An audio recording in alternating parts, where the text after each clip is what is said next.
नमस्कार विद्यार्थी आणि पालकांनो. औद्योगिक प्रशिक्षण संस्थेतील इन्स्ट्रुमेंट मेकॅनिक हा जो ट्रेड आहे, या ट्रेड विषयी जी ट्रेडचा जो परिचय आहे, ट्रेड विषयीची जी प्राथमिक माहिती आहे ती या व्हिडिओमध्ये आपण पाहणार आहोत.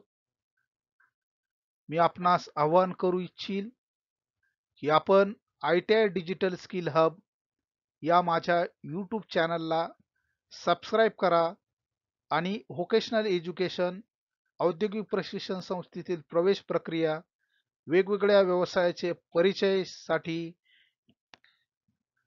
बेल आयकॉनला हिट करा आणि लाईक करा.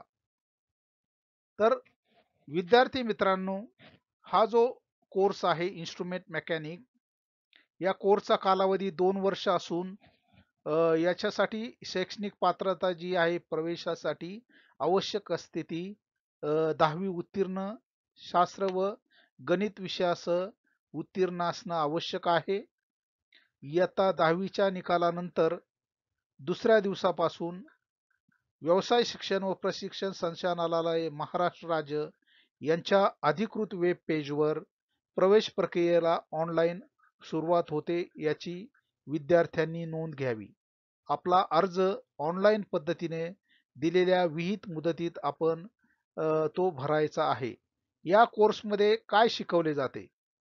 इलेक्ट्रिकल, इलेक्ट्रॉनिक व मापन उपकरणांचे देखभाल व दुरुस्ती, विविध इन्स्ट्रुमेंटची वायरिंग, इन्स्टॉलेशन व calibration, temperature, pressure, flow level instruments वापरणे, ॲनालॉग आणि digital instruments, transducers, sensors, PLC, मायक्रोकंट्रोलरचे बेसिक ज्ञान, प्रोसेस कंट्रोल इन्स्ट्रुमेंट्स आणि ऑटोमेशन टेक्नॉलॉजी या व्यवसायामध्ये शिकवली जाते. ऑसिलोस्कोप, मल्टीमीटर, सिग्नल जनरेटर यांचा वापर, इंडस्ट्रियल सेफ्टी आणि मेंटेनन्स पद्धती या हा या जो कोर्स आहे त्या कोर्समध्ये आपल्याला जे प्रशिक्षण आहे ते या पद्धतीनं दिलं जातं. हा जो कोर्स आहे तो पूर्ण केल्यानंतर आपणाला ज्या रोजगाराच्या संधी उपलब्ध आहेत, process industries, chemical, oil and gas, pharma, power plants, steel plants, research institutes, electrical instrumentation maintenance कंपन्या, government sectors, ISRO, BARC, ONGC, DRDO, Indian railways, instrument manufacturing कंपन्या. इन्स्ट्रुमेंट मेकॅनिक कोर्स केल्यानंतर जे आपल्याला जॉब रोल मिळू शकतात, ती जॉब रोल या प्रकारचे आहेत: instrument technician, calibration technician, maintenance mechanic instrumentation, automation assistant, instrumentation assistant engineer, field instrumentation engineer.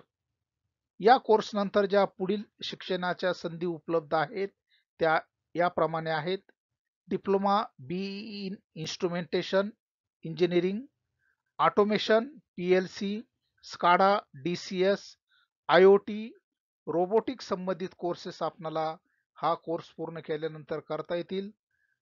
त्यानंतर गव्हर्नमेंट अप्रेंटिसशिप ट्रेनिंग स्कीम मध्ये सुद्धा आपल्याला संधी मिळू शकेल. या कोर्स नंतर आपल्याला जो सरासरी पगार मिळू शकेल, सुरुवातीला 10,000 ते 15,000 दरमहा, अनुभवानुसार 25,000 ते 40,000. परदेशी कंपन्यांमध्ये सुद्धा आपणास नोकरीच्या आणि रोजगाराच्या संधी उपलब्ध आहेत की ज्यामध्ये 60,000 पेक्षा अधिक दरमहा वेतन पगार आपणास मिळू शकेल. तर इथं आपण बघतोय की ज्या वेगवेगळ्या प्रकारचं जे प्रशिक्षण दिलं जातं इन्स्ट्रुमेंटेशन चं, तर हा कोर्स आपण केल्यास निश्चितच आपणास रोजगाराच्या संधी उपलब्ध होऊ शकतील. धन्यवाद.